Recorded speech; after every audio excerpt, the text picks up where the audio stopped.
Soy Yanifay Farayola Guarení, soy sacerdote de Ifá de la ECBEA Guarení, Argentina.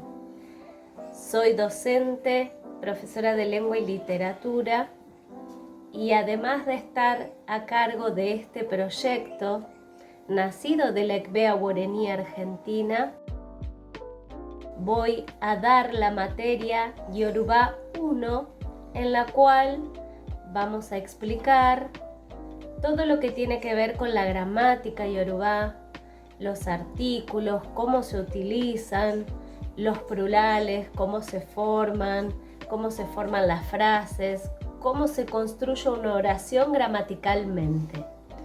Esta va a ser la primera parte de la materia idioma Yoruba. Luego vamos a tener la segunda parte con nuestro querido profesor Oladele.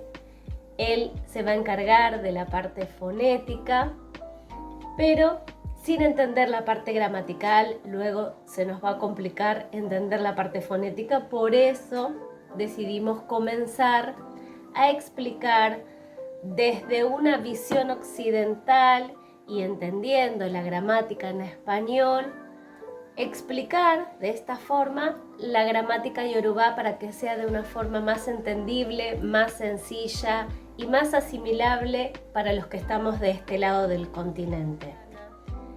El curso de Introducción a la Interculturalidad Africana es un curso que tiene por objetivo llevar saberes, sumar conocimiento sobre la cultura y las tradiciones africanas en general.